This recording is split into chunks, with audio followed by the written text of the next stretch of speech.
Hello दोस्तों, नमस्कार। तो जैसा कि हम लोग का टॉक शो का सीरीज अभी चल रहा है, आपने पीछे भी बहुत सारे टॉक शो देखे होंगे।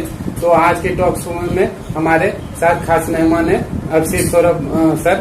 तो ये JNU से PhD के छात्र हैं। तो आज हम लोग इनसे बात करने वाले हैं हिंदी साहित्य और उसका क्या भविष्य है, तो उसको लेके चर्चा होगी। तो मैं ब्रजेश कुमार GS ट्यूटोरियल में आपका स्वागत करता हूँ। तो सर, सबसे पहले तो अपने बारे में हमारे दर्शकों को कुछ बताइए।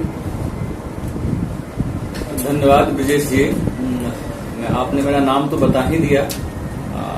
यहीं भारतीय भाषा केंद्र जवाहरलाल नेहरू विश्वविद्यालय से मैं वर्तमान में साहित्य का शोधार्थी हूँ, हिंदी साहित्य का। और इससे पहले मैं MPhil और MA हिंदी में यहीं से किया हूँ। और उसके पूर्व मैं सांख्यिकी ऑनर्स, स्टैटिस्टिक्स ऑनर्स BHU से किया हूँ। और वर्तमान में PhD के फाइनल सेमेस्टर में हूँ। Okay, thank you so much sir.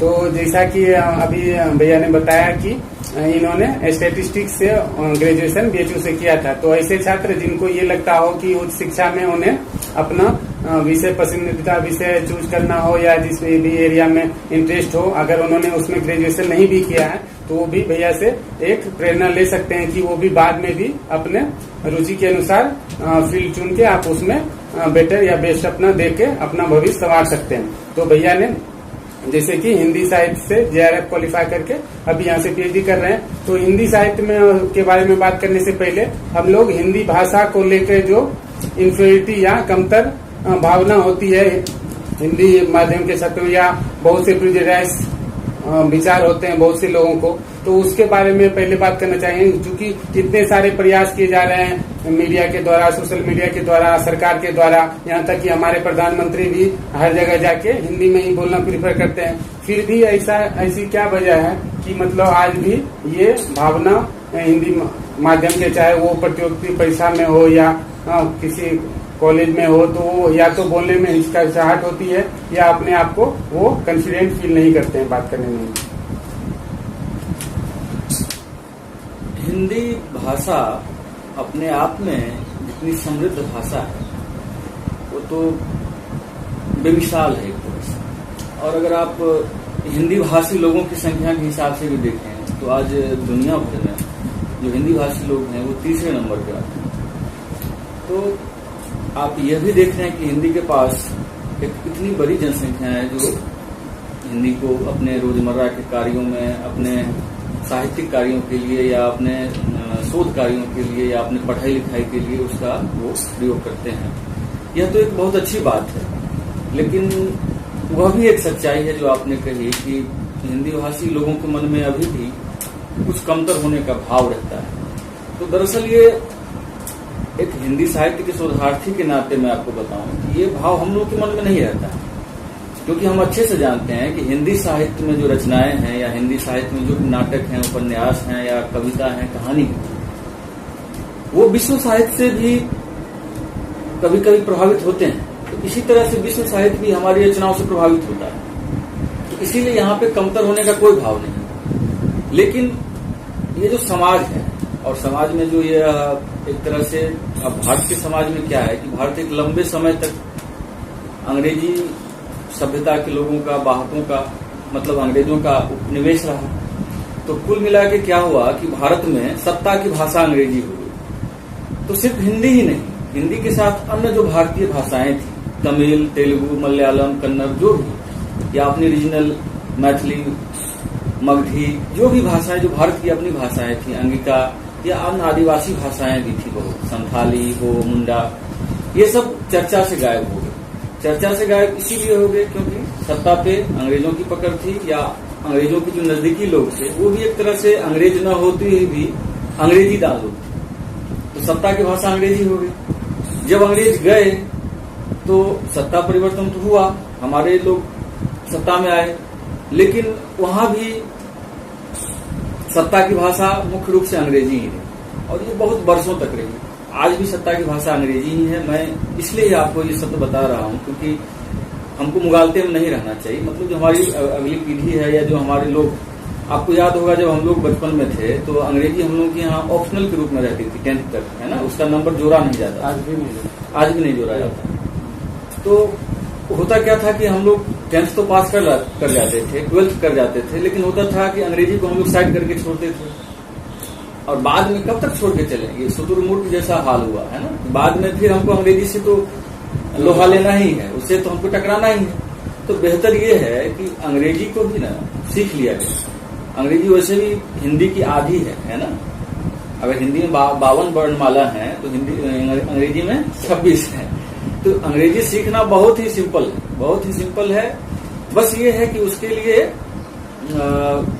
उस ढंग की, अगर बचपन से ही हम लोग को उस ढंग के माहौल में रखा जाए, भारतीय लोगों को भी, कि हमारी अपनी मातृभाषा सिखाई जाए, जो कि अनिवार्य है। वो तो बिल्कुल बिना शर्त के सिखाई जाए। हमारी अपनी जो भी मातृभाषा हो, हिंदी सिखाई जाए और साथ में एक अंग्रेजी सिखा दी जाए, क्योंकि अंग्रेजी हमारे देश में आपको सत्ता की भाषा इस अर्थ में है कि सत्ता की भाषा होने से क्या होता है कि हर चीज का क्रियान्वयन फिर उसी भाषा में होने लगता है। कहने को हमारे राजकाज की भाषा हिंदी भी है। अन्य स्टेट में आप जाएंगे तो वहाँ की रीजनल लैंग्वेज भी राजकाज की भाषा में शामिल होती है। तो यह तो अच्छी बात है, लेकिन अगर आप और हायर एजुकेशन में जाएंगे, विदेशी विश्वविद्यालयों में जाएंगे, तो आपको एक ना एक भाषा फॉरेन आनी चाहिए। तो यहाँ पे हम अब ये देख सकते हैं कि इंग्लिश अगर हमको आ जाती है तो हमको दो लाभ है। एक तो अपने देश में भी लाभ है उच्च शिक्षा में, और आपको बाहर भी, विदेशों में भी अंग्रेजी के द्वारा क्या होगा कि हम हायर एजुकेशन पा सकेंगे। इसके पीछे एक और वजह है। अब जैसे हिंदी की जो संख्या है, ये बोलने वाली तो बहुत बड़ी संख्या है, लेकिन क्या है, एक अंतर्राष्ट्रीय राजनीति भी होती है। अब हिंदी अगर यूएन की भाषा बन जाए तो फिर हमें अंग्रेजी सीखने की जरूरत नहीं पड़ेगी उतनी, या फिर हमारे भीतर से वो उस तरह का भाव मिट जाएगा कि हम हिंदी पढ़ के भी आगे नहीं बढ़ पाएंगे या भारत में ही रह जाएंगे, ये भाव मिट जाएगा।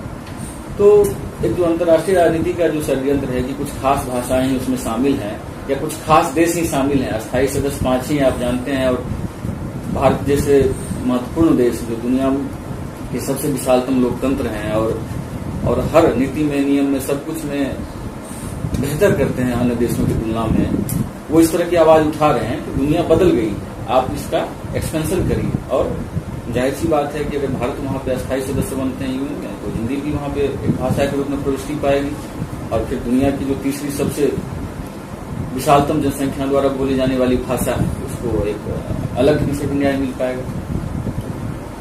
Okay, thank you so much भैया।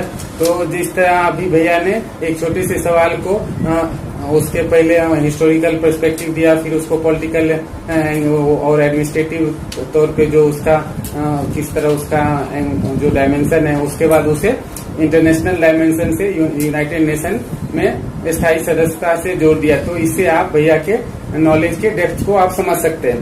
तो हमें आशा है कि आप इसका मूल वजह समझ पाए होंगे कि क्या कॉलोनियल पास्ट के वजह से और राजशाही या जो भी शासन वर्ग है उसकी कामकाज की भाषा की होने की वजह से ये सब विभेद या कमतर का जो भाव है वो समाज में व्याप्त होता है। हम लोग आते हैं विश्वविद्यालय स्तर, चूंकि आपका विश्वविद्यालय स्तर पर अच्छा खासा लंबे समय से अनुभव रहा है, तो हिंदी साहित्य का विश्वविद्यालय स्तर पर क्या शिक्षा व्यवस्था अभी है फिलहाल, और इसका आगे छात्रों को इसका क्या भविष्य है। जो छात्र अभी लेना चाह रहे हैं, हिंदी साहित्य में उच्च शिक्षा प्राप्त करना चाह रहे हैं, तो उनको क्या इसमें आप सजेशन देना चाहेंगे? यह खुशी की बात है कि हिंदी साहित्य में प्राथमिक स्तर पे अन्य तरह की कठिनाइयां भले हैं, लेकिन आपको विश्वविद्यालय स्तर पे हिंदी साहित्य में बहुत स्कोप, और आपको आश्चर्य होगा कि कभी कभी अन्य सब्जेक्ट से ज्यादा स्कोप है हिंदी साहित्य में। आपके कुछ साइंस सब्जेक्ट से भी ज्यादा स्कोप है हिंदी साहित्य में। जो ट्रेडिशनल साइंस सब्जेक्ट अगर आप हायर लेवल पे पढ़ते हैं तो हिंदी साहित्य के लिए हायर लेवल पे उनसे ज्यादा स्कोप हो जाता है। अब वो ऐसे होते हैं कि एक तो जैसे आप हायर एजुकेशन में आते हैं तो आप उच्च शिक्षा के क्षेत्र में शिक्षक बनते हैं, विश्वविद्यालयों में प्रोफेसर बनते हैं, है ना। ये तो एक ट्रेडिशनल है जो कि उच्च शिक्षा के अधिकतर विषयों के साथ समान स्थिति है। इसके अलावा चूंकि भारत हमारी राजभाषा के अंतर्गत, चूंकि हिंदी हमारी राजभाषा के अंतर्गत है ना, तो हमारी राजभाषा होने के कारण हिंदी को कुछ विशेषाधिकार तो है, सब कुछ स्याह ही नहीं है, कुछ उज्जवल पक्ष भी है। तो हमारा हिंदी साहित्य चूंकि राजभाषा है, इसीलिए आपको हर भारत सरकार के हर महत्वपूर्ण मंत्रालयों में, हर महत्वपूर्ण डिपार्टमेंट में जो विभाग होते हैं वहां पे राजभाषा अधिकारी की नियुक्ति होती है, जिसके लिए प्राथमिक शर्त है कि आप हिंदी साहित्य में कम से कम परास्नातक की डिग्री आप प्राप्त किए हों, पोस्ट ग्रेजुएट हों आप हिंदी साहित्य में। तो राजभाषा अधिकारी बनना उच्च शिक्षा से ही जुड़ा हुआ है, उच्च शिक्षा आप हिंदी में लेंगे तो। दूसरा है अनुवाद अधिकारी। अनुवाद अधिकारी की संख्या भी बहुत ज्यादा होती है और अनुवाद अधिकारी की सीमा राजभाषा अधिकारी से और भी एक कदम आगे तक जाती है। आपको बैंक के लिए या निजी क्षेत्र के लोग भी, निजी क्षेत्र की कंपनियां जो हैं या मल्टीनेशनल कंपनियां जो हैं, उनको भी, जो बहुराष्ट्रीय कंपनियां हैं जो बहुत देशों में काम करती हैं, उनको भी हिंदी भाषा के अनुवादक चाहिए। तो यहाँ पे आकर के अनुवादक की जो नौकरी है, ये परंपरागत जितने भारत सरकार के महत्वपूर्ण मंत्रालय हैं, विभाग हैं, है ना, उनमें तो ट्रांसलेटर अनुवादक की नौकरी होती ही है। ये कनिष्ठ अनुवादक से शुरू होती है और आप वरिष्ठ अनुवादक तक जाते हैं, तो वहां तो ये होती हैं। फिर आपको बैंक के क्षेत्र में, PSUs में और मल्टीनेशनल कंपनियां चाहती हैं। इस तरह से एक अनुवादक के रूप में आपकी सीमा बढ़ जाती है। इसके अलावा यदि आप हिंदी साहित्य में उच्च अध्ययन कर रहे हैं तो आपके सामने एक स्वतंत्र शोध की भी क्षमता, स्वतंत्र शोध की भी संभावना होती है। आप स्वतंत्र रूप से भी शोध कर सकते हैं हिंदी साहित्य के लिए, या फिर बहुत सारी परियोजनाएं आती हैं बीच बीच में जो भाषा के संवर्धन, सिर्फ हिंदी भाषा के साथ साथ, सिर्फ हिंदी भाषा तक ही सीमित न होकर के हिंदी भाषा के साथ साथ जो भारत की अपनी क्षेत्रीय भाषाएं हैं उनके बीच परस्पर समन्वय पे और अन्य चीजों के आधारित विभिन्न तरह के शोध परियोजनाएं आती हैं जो भाषा से जुड़ी होती हैं। उनमें आप जुड़ सकते हैं। वो अल्पकालिक भी होती हैं, दीर्घकालिक भी होती हैं, और जब आप PhD कर लेते हैं तो उसके बाद पोस्ट डॉक्टरल फेलो के रूप में भी आप हिंदी साहित्य में और आगे बढ़ सकते हैं। यह तमाम संभावनाएं हैं हिंदी साहित्य में शोध से।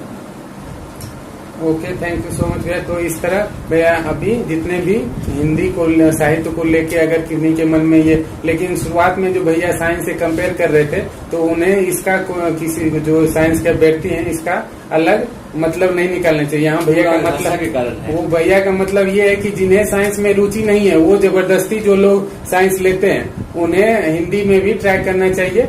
इसको लेके उस और इशारा था कि जो लोग साइंस में रुचि न रहने पे भी वो जबरदस्ती की साइंस में अच्छा स्कोप है इस वजह से साइंस लेते हैं, तो उन्हें हिंदी में कौन कौन सा मल्टीनेशनल कंपनी से लेके हर सरकारी विभाग में इसको लेके अभी हर जगह स्कोप है और उच्च शिक्षा में इसका अच्छा भविष्य है, उसको लेके भैया। तो भैया आपने जैसे कि मास्टर्स के दौरान में या फिर में आपने JRF क्वालिफाई कर लिया था, तो JRF को लेके बहुत से अभ्यर्थियों में संशय रहता है कि किस तरह फर्स्ट मतलब हम JRF निकालें। नेट तो बहुत लोगों का हो जाता है करते हैं, लेकिन JRF में मुश्किल आता है। तो क्या बेसिक आप सजेशन देना चाहेंगे मतलब हिंदी के अभ्यर्थियों को JRF क्वालिफाई करने? बहुत अच्छा सवाल किए हैं। हायर एजुकेशन में जब आगे बढ़ते हैं तो नेट और JRF हमारे सामने यक्ष प्रश्न की तरह उभरता है, कैसे यह होगा। तो वास्तव में जो नेट और JRF का सिलेबस है, यह हमारे भारत के जो विश्वविद्यालय है, सिर्फ हिंदी के लिए नहीं अन्य विषयों में भी, वो जो भारत के विश्वविद्यालय हैं उनका जो MA का सिलेबस होता है या MSc का सिलेबस होता है, मतलब कि पोस्ट ग्रेजुएट लेवल का जो सिलेबस होता है वही सिलेबस हमारे नेट का अमूमन सिलेबस होता है। तो इसीलिए मेरी पहली सलाह यह है कि जो भी नेट JRF के अभ्यर्थी हैं वो अपनी परास्नातक की पढ़ाई बहुत ही जेन्युइन तरीके से करें, क्योंकि वो आपका भविष्य में नेट JRF के लिए और साथ ही साथ शोध के लिए वो आपके रीढ़ के जैसा काम करेगी। अब मेरे केस में ही आप देख लीजिए कि 10th के बाद मैं हिंदी नहीं पढ़ सका था, 12th में भी मेरा हिंदी नहीं था और ग्रेजुएशन के दिनों में भी नहीं था, लेकिन JNU के भारतीय भाषा केंद्र में हिंदी के जितने शिक्षक हैं वो सब अपने आप में अद्वितीय हैं, और ये मेरा सौभाग्य रहा कि मैं इतने अच्छे शिक्षकों से शिक्षा पा सका। और शुरू में जब मैं हिंदी की क्लास में बैठता था तो वो मुझे समझ में नहीं आता था कि हिंदी का इतिहास क्या है या हिंदी की भाषा का विकास कैसे हुआ है। ये सब एक ऐतिहासिक प्रक्रिया है और ये समझ में नहीं आता था जब सर पढ़ाते थे। लेकिन 3rd सेमेस्टर आते आते मैं उसमें बहुत संजीदगी से जुटा रहा और उसका मुझे फल मिला कि थर्ड सेमेस्टर के ही लास्ट में, दिसंबर में, फोर्थ सेमेस्टर से पहले ही जब एग्जाम हुआ नेट का, तो मैं उसमें JRF फर्स्ट प्रयास में ही कर पाया। तो उसका सबसे बड़ा जो रीजन था वो यही था कि मैंने जो MA का सिलेबस था यहाँ हिंदी का निर्धारित और जो हमारे शिक्षक पढ़ा रहे थे उसको मैंने संजीदगी से फॉलो किया एक तरह से। और दूसरा फायदा मुझे अपने बैक का भी मिला कि चूंकि पूर्व में मैं गणित का छात्र रह चुका था, सांख्यिकी पढ़ चुका था, इसीलिए फर्स्ट पेपर में थोड़ा अच्छा हो गया। और फर्स्ट पेपर और सेकेंड और थर्ड पेपर, उस समय हिंदी के 2 पेपर हो गए, तीनों मिला करके मेरा परफॉर्मेंस मुझे नेट JRF के करीब पहुंचा। Okay, thank you so much भैया। तो इस तरह किस तरह आपको मास्टर्स या परास्नातक में जो भी सिलेबस है उसे अच्छे से कवर करके आप अच्छे से परीक्षा उत्तीर्ण कर सकते हैं। और इसके लिए आपको फर्स्ट पेपर एक मैथ्स और DI से भी रिलेटेड होता है, तो उसमें आपको अच्छा करना होता है। तो ये तो हमने अभी मैं बात कर ली स्कूली शिक्षा व्यवस्था से लेके विश्वविद्यालय स्तर और हिंदी साहित्य में क्या भविष्य है उसको लेके। तो अब बहुत से लोग जैसे कि निबंध लिखना चाहते हैं या ब्लॉग या समाचार पत्रों में, पत्र पत्रिकाओं में, या बहुत लोगों की रुचि कविता लिखने में होती है, लेकिन उन्हें साहित्य की ज्यादा समझ नहीं होती है। लेकिन चूंकि इंसान स्वाभाविक रूप से रचनात्मक होता है, तो लेकिन वो कुछ ना कुछ लिखते रहना चाहता है। तो टूटी फूटी भाषा में बहुत लोग प्रयास भी करते हैं, लेकिन वो साहित्य की कसौटी या बहुत लोगों को पसंद नहीं आती है। तो वैसे दर्शकों को जो इस दिशा में रचनात्मकता उनमें है, लेकिन वो भाषाई समझ या आधारभूत समझ की कमी की वजह से नहीं कर पा रहे हैं, तो उन्हें आप कुछ संदेश देना चाहेंगे या कुछ ऐसी सामग्री बताना चाहेंगे कि वो इसकी एक समझ, उसका अध्ययन करके एक समझ विकसित करके वो इसमें ट्राई कर सकते हैं।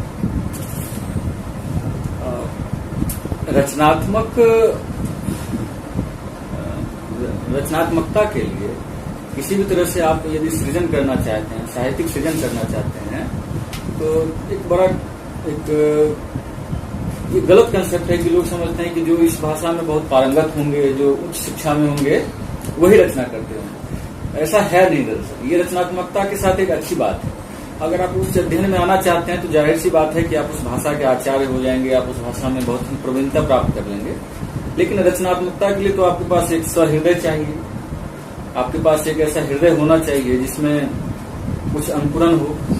कुछ भी रचनात्मकता के लिए आप कविता लिखिए, कहानी लिखिए, गीत गजल लिखिए। हिंदी में ये सब विधाएं बहुत ही फेमस हैं।